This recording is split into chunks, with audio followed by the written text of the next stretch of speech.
Hello and welcome to part 18 of this Kerbal Space Program 2 for Science video series. So in the last episode, as you can see, we did the first leg of the Kerbwide tour mission, which was flying to Kapy Rock. In this episode we are going to be doing the second leg, which is going to be flying to a place called Stargazer Point, and then because we have so much Delta V left, we're actually going to try and fly all the way back to the KSC as well. Now, I did design this plane specifically to be able to do this full flight, and it's actually going to be a full Kerbwide tour, which I think is how this mission is meant to be done. Instead of doing it in two separate flights and just recovering the plane once we land at the two various locations, we can actually go all the way around the entire planet and do the full flight. So, like I say, if you've seen the last episode, you'll know that this plane had a bunch of drop tanks on the bottom, which extended the range significantly because we actually dropped the final drop tanks shortly before we even landed. So as you can see, we've only used a small amount of fuel in the main internal tanks on this plane. So yeah, before we actually take off then, there is one very important thing we need to do, and we need to actually submit the Kapy Rock report so we can actually get the target location for Stargazer Point. So we'll go back to the mission control building. So we'll submit Kapy Rock.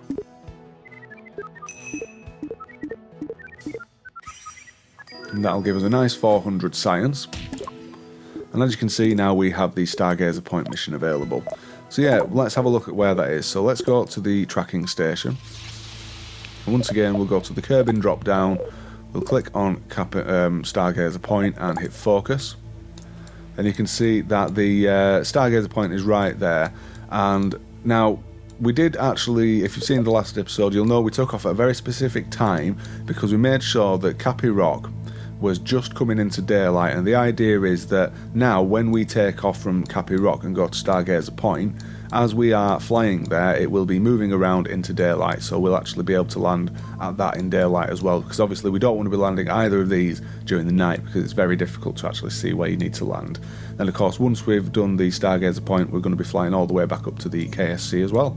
So yeah, let's go back to our plane and let's start thinking about taking off. So obviously you'll know that this plane has a rocket engine pointed downwards, which turns this into it's a short takeoff and landing aircraft. It's not technically a VTOL aircraft, because if we were to just try and take off using that engine, given that it's ever so slightly further forward of the centre of mass, it would push the nose up and we'd end up flipping over backwards.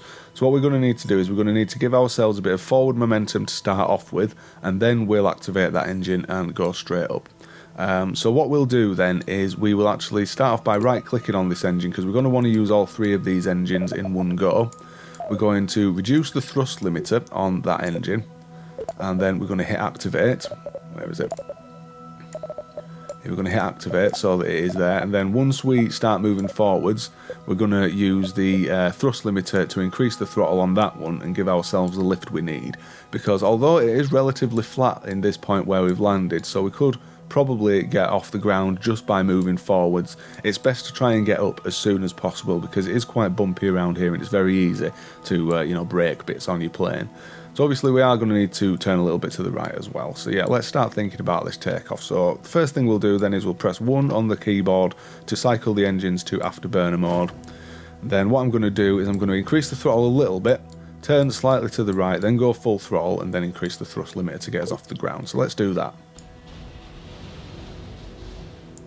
So we'll get our engines powered up slightly, we'll start our forward movement. Then like I say, what I'll do now is I'll go to full throttle, and as we start to move forwards a little bit, we're going to increase the downward facing engine to give ourselves the lift we need so we're not going to end up crashing. And once we get up to about 100 metres per second, we can turn off the thrust limiter. We can also cycle back into normal mode and we're up off the ground. So yeah, now what we're going to need to do is we're going to need to just reset those engines because obviously we need to be able to cycle between the engines when we get to Stargazer Point. So we'll deactivate the Dart engine, we'll put the thrust limiter back up to max, and that way once we get to Stargazer Point we can press 6 on the keyboard to cycle between, or to turn off the rear engines and turn on the downward facing engine. So with regards to the actual heading on this one, there are a couple of directions we can actually fly. We could fly at 90 degrees, and I've tried it a couple of different ways, and 90 degrees generally seems to get us there without actually having to change our trajectory too much, or our heading too much. However, what I'm going to do is, as you can see, we're going to go around about 135, because what that will do is it'll bring us around the bottom here. We are going to need to change our direction once we get to about there, because it will flip us and start to try and take us in this direction. But the other benefit of that is, or two benefits of that is, one, we are going to be going a much shorter route, so we're going to be using less fuel, and two, we are going to be actually going over the South Pole as well, so we're going to be able to get a bit more science from the the curbing ice caps. But yeah, so like I say, we'll get ourselves making sure we are going to about 135. We're going to ascend to around about 2,500 meters, and then once there, we'll level out, and yeah, we'll get ourselves there. So once again, there isn't going to be much to see in this video, so I'm going to be cutting out the majority of this flight.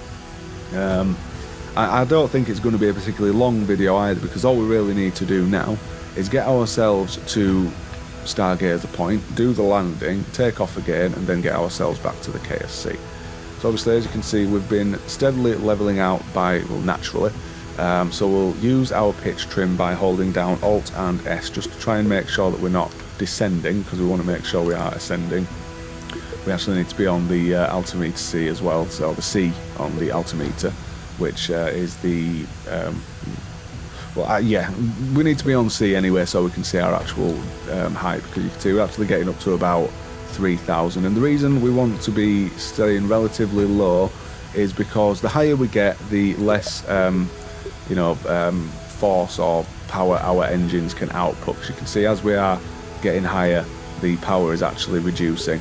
Also, if we go too high, the engines will automatically switch over to afterburner, and we don't want to do that because it will use a lot more fuel. And the other reason is, the lower we are, the more air we're getting under the wings, so if we were to go too high, then you'll start to see the nose pitching up to try and keep it, try and keep the lift, which actually gives more drag.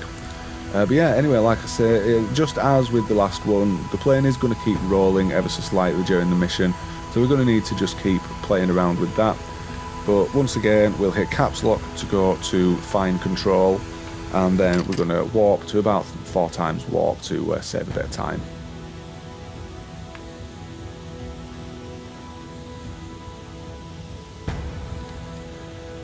And yeah, so I believe the next thing that's going to happen is we're going to be flying over the poles. So once we get there, we'll do that bit of science, and then we'll eventually get to Stargazer Point, and we'll be able to do the landing and get back to the KSC. So like I say, it's not going to be a particularly long video, this one, but I'll try and cover as much as I can.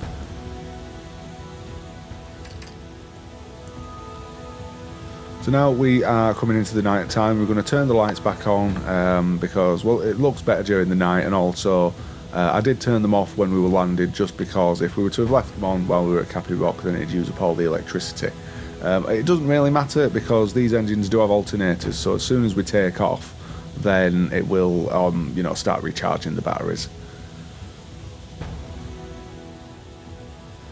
So you can see now we're about to come over the South Pole, so we'll get ready to do the science for that. So we'll right click on the nose. I mean, we could just go to the parts manager, actually. We'll do it that way. We'll go to parts manager, go to science, grab the little sniffer. Any of these will do it. Then as soon as we get over the ice, this will change to curbing ice, and we can do the survey there. Now I think there's actually only one biome we're going to be flying over on this one, so we won't need to do much more on this. But we might keep this up just to see if it does change. But yeah, we're about to come over the ice, so there we are. We can now start that. That'll be done in 2 minutes. And like I say, I'm just going to leave this up over here, just so that if the the biome does change, then we can go for another one.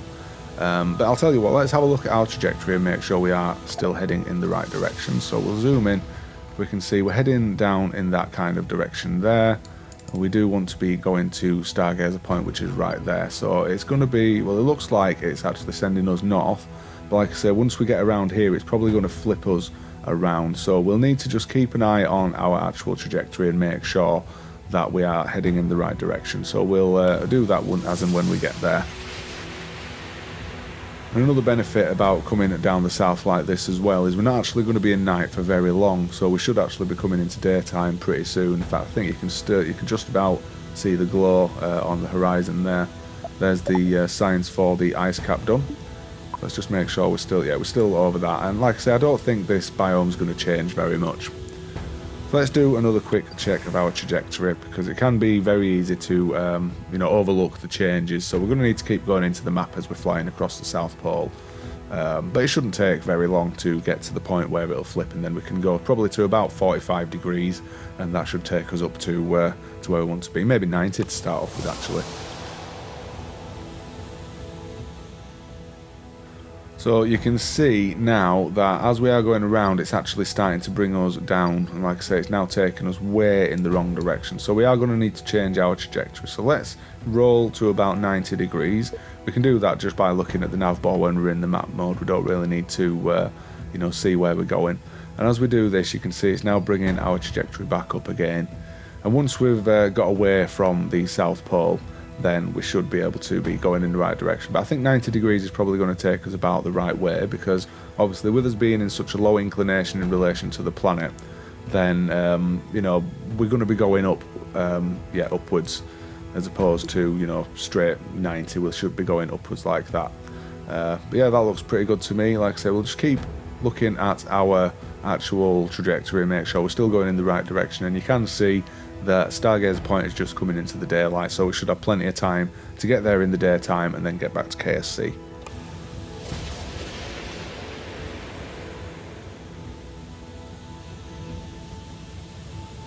So there's sunrise. So yeah, now we're at sunrise. Let's have another look at our trajectory and make sure we're still heading in the right direction. So you can see once again it's flipped us, so this time we're going to need to roll to about 45 degrees to get ourselves headed in the right direction. And this is why, as we're coming over the South Pole, we need to keep checking our trajectory, because it can be very easy to lose track of it and end up somewhere down here, which obviously would extend the flight time and use up more fuel. So now we're at 45 degrees. We should be able to just stay here now, and it should probably take us all the way up. And naturally, once we start to get close, we'll be able to double check again and make sure we're actually there.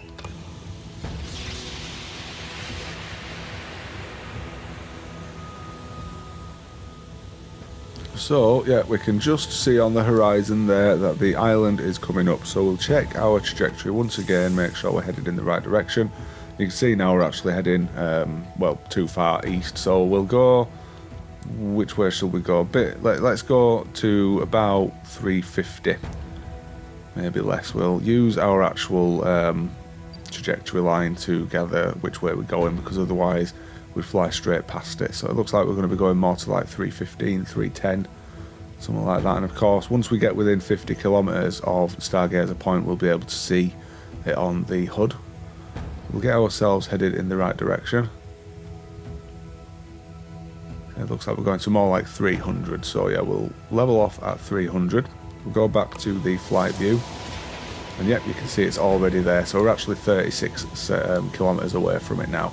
Obviously, if you get to the coast and you can't see this, then you'll need to press F4 to make sure that you actually have it turned on. But now we can start thinking about our descent and our landing. So let's cut the warp and let's start our descent. And of course, it's very mountainous here, so we need to be careful not to go too low, because there are a lot of clouds and it can be easy to accidentally crash into one of the mountains, which obviously we don't want to do. And another thing is, because it's so mountainous around here, it does make Stargazer Point much more difficult to land at. So let's get ourselves down below the cloud layer, and we should be able to see where we're going.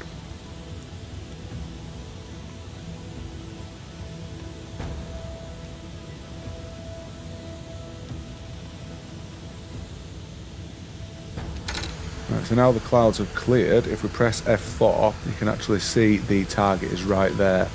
So I'm going to press caps lock again to go to full control. Like I say, we're going to descend and we're going to try and see where we want to land. So I'm going to use a bit of pitch trim here as well, because it's trying to pull us up.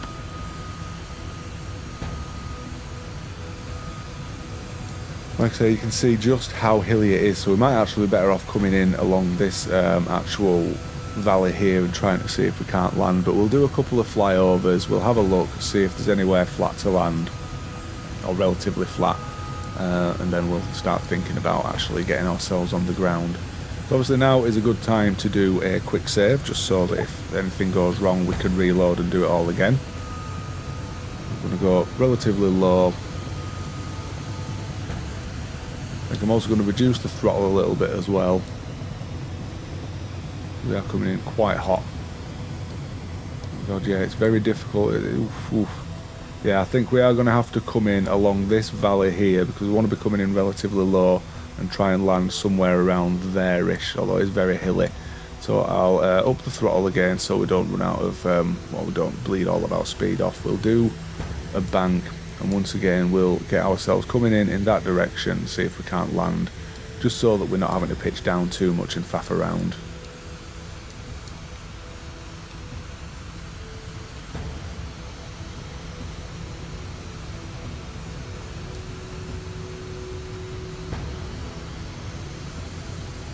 Obviously I think the tops of these places are actually quite flat, so if you have a decent like VTOL aircraft you should be able to actually you know, land on the top of them, but of course this isn't a decent VTOL aircraft, so we're going to need to do our short landing. Ooh, this isn't going to be easy at all in this.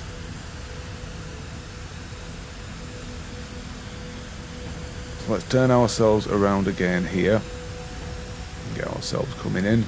Of course, as I mentioned in the last video, as we are banking like this we are going to be bleeding off all of our speed. But we don't want to be bleeding off too much because it's very easy to stall out and crash.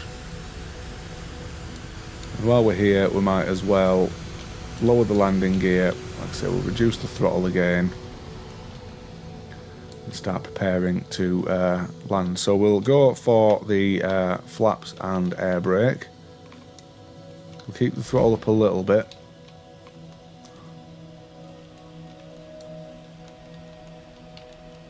And once again, as we start to slow right down and we can't actually pitch up anymore, we will press 6 to activate the downward facing engine and use that.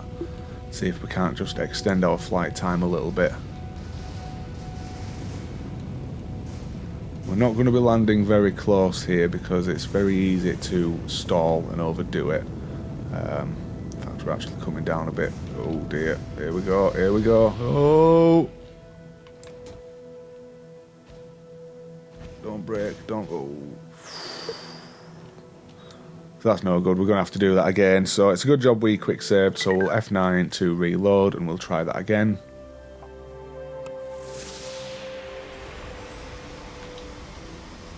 So as you can see, I've actually done another quick save so that we're coming in at a slightly different angle, although we're still coming down the same valley, and we're going to try and get there. It's proving to be very difficult is this at the minute. I've done it before but we're having real difficulty, so let's switch the engines over. Let's extend the flaps and air brake. Make sure the gear is down because we definitely need to be able to land, don't we? Now we'll use this engine just to keep ourselves flying level. Come on, come on. Don't bounce, don't bounce, don't bounce. Oh, nail it, nail it. Oh, there we go. Oh dear. Oh, that was very difficult. But you know what? I'm gonna take it. I'll take that. Obviously we're on a bit of a hill at the minute, so there is a chance it could roll back, which would be an issue. But yeah, let's press 6 to switch the engines over, and let's see if we can't just get ourselves on top of this hill, just so that it won't roll back and destroy the engines. So we'll increase the throttle a bit, get them powered up, cut the brakes, and then once we're on top of this hill we will hit the brakes again.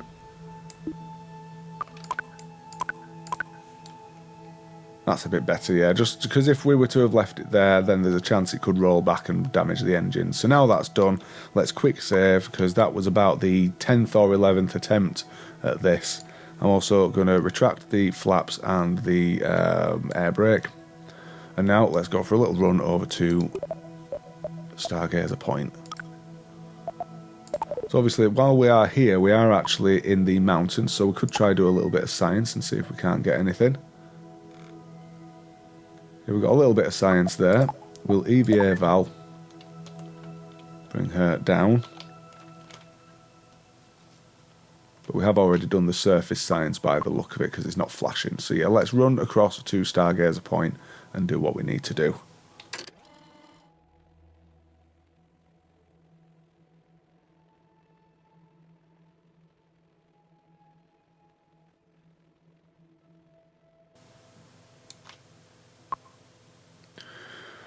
Right, so now we are here, we can do our surface survey.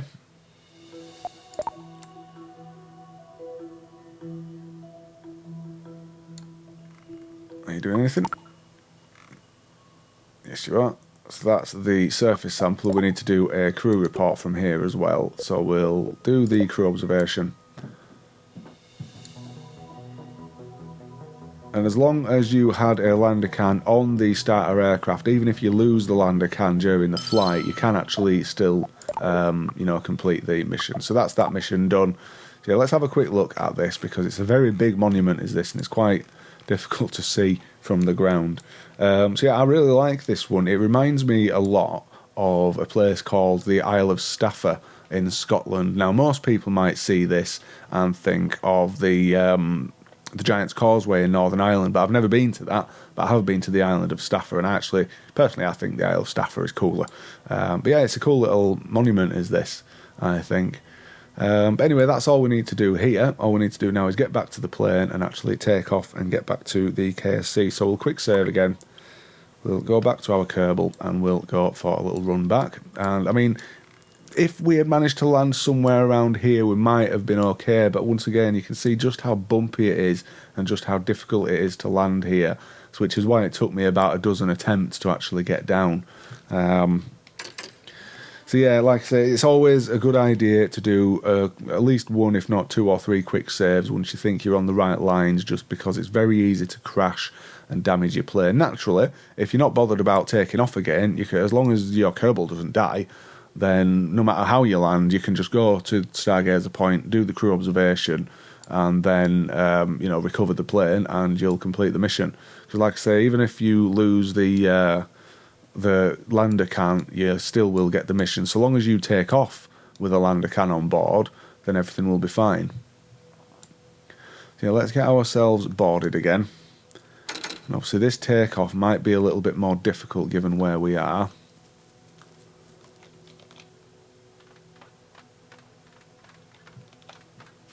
We'll board her back in the plane. We will set the brakes again because they always turn off when you reboard. Once again, it says we've run out of energy because we left all of the lights on, but it doesn't matter. As soon as we take off, we'll actually start to do that. So which way shall we take off, do you reckon? I mean, we could just try taking off from where we are, but we are going to be going down here a little bit. So yeah, let's quick save again, and we'll try just doing a straight takeoff from where we are. So once again, we will make sure we're on the correct engines, which we are. We'll switch those to afterburner mode. We'll right click on the spark engine and reduce the thrust limiter and activate that as well. And then once again, we'll go full throttle, cut the brakes, and then go probably full thrust limiter to get ourselves the lift we need. So let's full throttle until we start to move. Cut the brakes, thrust limiter up. You can see we're straight up in the air there. So yeah, that works for me. I'm happy with that. I'm going to deactivate this engine then. We don't actually need that engine anymore, but we might as well still deactivate it. Oh, it is activating it. Bring that up just in case we want to do another short landing, but I don't think we do. So yeah, all we need to do now is get back to the KSC. So let's have a look at the angle we want to be flying. As you can see, we are here and the KSC is there, so I'm going to say we want to be going probably to about 45 degrees, so let's try that out.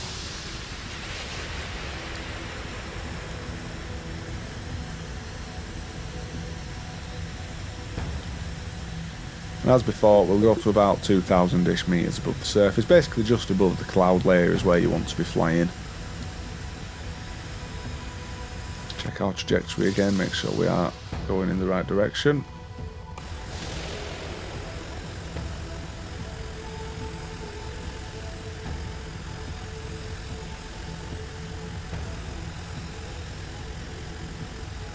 Now we're at 45 degrees. We'll level off. We'll mess around with our pitch trim to get ourselves flying relatively level.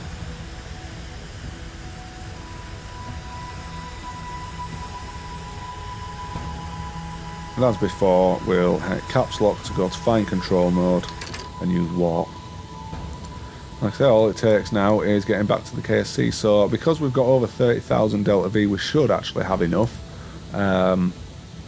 Hopefully we'll be able to get back, but I've never actually done this fully. The only time I ever got all the way back to the KSC in the previous attempt was when I think I had 6 tanks on here, and 6 drop tanks, that is.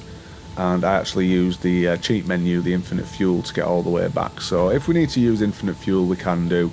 It's something I've been trying to avoid doing in this series. You know, I want to try and do everything as naturally and as properly as possible without cheating. Speaking of cheating though, I have been thinking of potentially adding some mods to the game, but I'm not quite sure what mods to do. I'm not really a big modder when it comes to games anyway, although KSC1, when I went to Real Solar System on that, KSP1 should I say, when I went onto Real Solar System on that, at one point I had like over 150,000 mods and assets, and it took forever to load. So if there's any mods you'd like to see me actually add and try out, then let me know. I know there are quite a few available now. Obviously I'm a little wary about mods at the minute, given that the game's still in early access and I don't want it to break my game, so we'll see. I might try some out and see how they fare, but just let me know in the comments if you want me to add any mods, or if you want me to keep playing it as is, you know, vanilla essentially. But yeah, like I say, we'll get ourselves back to the Kerbal Space Center and we'll do our landing, and then that'll be the end of the mission.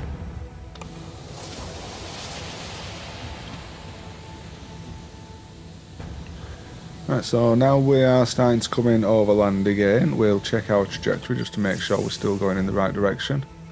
Yeah, that looks pretty good to me. Obviously we know that the KSC is on the east coast of this landmass, so we could just fly along the coast, but we look like we are actually travelling in the right direction.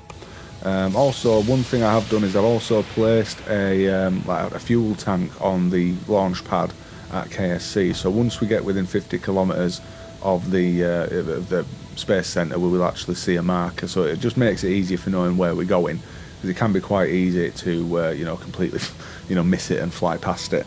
And obviously we only have what, 6,000 Delta V left, so we do want to be making sure that we are landing, or we're not going too far, because otherwise we'd either have to ditch or land wherever, or like I say, use the infinite fuel cheat. But hopefully we should be able to get there in relatively good time with a decent amount of fuel left. I mean, we're nearly there now, and Stargazer Point was all the way down here, so yeah, we should, I believe we should have enough to get back.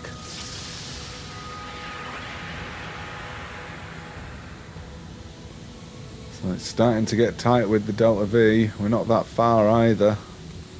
Ooh, we might need to use the infinite fuel, you know. Let's just cut the warp a second and check where we are in relation to the KSC. I can see we're so close. Yeah, we're about to run out of fuel, so you know what, I'm going to use infinite fuel just so that we can get back. So we'll go to settings, we'll turn off infinite propellant, or turn infinite propellant on, because you can see we only have 42 Delta V left, which is a shame. I was really hoping we'd be able to get back with that, but maybe if we'd have added like another drop tank or two, but then that would have probably made it even more difficult to fly in the first stage of the mission. But anyway, yeah, let's get ourselves there. I mean, we could, if we wanted to, we could even use the what you call it, in fact there it is, right there. So we just ran out about 50 kilometres away, so what I was going to say is we could potentially use the afterburners, but we don't need to now, and I feel a bit cheap doing that, you know. It would have been nice to have been able to do this entire flight without actually having to use infinite propellant, but well, these things happen. I mean, we've probably still got quite a fair bit of oxidizer left in the Methalox tank, so we could potentially have extended our range by reducing the amount of oxidizer we had. But yeah, let's just get ourselves on the ground and finish the mission. So where is the runway? Oh, we're coming in almost perfectly lined up with the runway as well. That's kind of cool. So let's cut the or turn off the fine control and start our descent. We'll reduce the throttle a bit as well. Use a bit of pitch trim just so that we're not constantly having to faff around like that. And yeah, we're coming in for our landing. So it looks like we are coming into 09 right runway. If you don't know what the numbers on runways actually mean as well, it signifies the heading. So 09 right basically refers to 90 degrees. So as we're heading in that direction, we're travelling in 90 degrees. Whereas the other end, if we were coming in from the other side, it'd be 27 right or 27 left is that one. And that refers to 270 degrees. And obviously runways aren't always perfectly 90 degrees or 270 in real life, but it refers to the, you know, the nearest kind of, it rounds it up or down to the nearest 10. But that's just a little bit of trivia there for you as to what the numbers on runways actually mean. But yeah, let's get ourselves into land. I'm going to just warp a little bit as well, just so that we're not going quite so, or taking quite so long. Oh, that's too fast here, is that too janky? So we'll, yeah, I think it's time to lower the landing gear. We probably don't actually even need the flaps or the air brake, but I think I will use the flaps just to, you know, just because it looks alright. Of course, as we use the flaps, it is slowing us down quite significantly, and we don't want to be slowing down too much, so we'll increase the throttle again and get ourselves lined up. And as I said in the build video for the actual plane version of this plane, really what you want to be doing is you want to be levelling off just above the runway and letting yourself stall, because then once you stall you're more likely to actually get a nice smooth landing. So as soon as we get over the top of the runway, we'll cut the throttle, start to slow right down. It will cut now, and like I say, once we get above the runway we will level out, we'll start flying nice and we'll relatively flat. Just to make sure that our rear wheels touch the ground first. Then as soon as we land we will activate, or we'll deploy the drogue chute. So here we come. Came down a little bit harder than I'd like there, but yeah, that is the landing done. And like I say, I feel a little bit cheap for using the infinite fuel there, but well, it's all part of playing the game, I guess. So we'll tap the brakes just to slow ourselves down and get ourselves to a stop. And yeah, that's pretty much everything there is for this mission. So like I say, that was the full Kerbwide tour. It looks like we probably needed about another 1,000 or 2,000 Delta V in the plane. So as I say, an extra fuel tank or a couple of extra drop tanks might have done the trick. But it would probably made it even harder to get to Kapy Rock. But yeah, so we are on the runway, we are stopped. And that is it. That is everything for the Kerbwide tour. So we have done a full tour, a full Kerbwide tour, which, like I say, I think is how this mission is actually meant to be done. Because typically you'll see people doing it in 2 separate flights, which at first I thought that was a bit pointless, really. Why not have more locations? But of course, the places that they are located means that you can do a full circumnavigation of the globe. But yeah, like I said, that's everything for this particular video. I hope you enjoyed it. In the next one, I'm actually thinking of potentially going and doing the Little Chonker and Big and Husky missions all in one flight, which of course is landing a 300-ton lander on Juna and a 200-ton lander on Minmus. And it kind of makes sense. If you send a 300-ton lander to Juna and then send it to Minmus, you can make sure it's at 200 tons. Maybe you might need to refuel just to get the weight back up again. But yeah, that's what I'm planning on doing in the next one. But yeah, like I say, that's everything for this particular video, so I hope you enjoyed it. If you did, then please feel free to like and subscribe, and hopefully I will see you in the next one.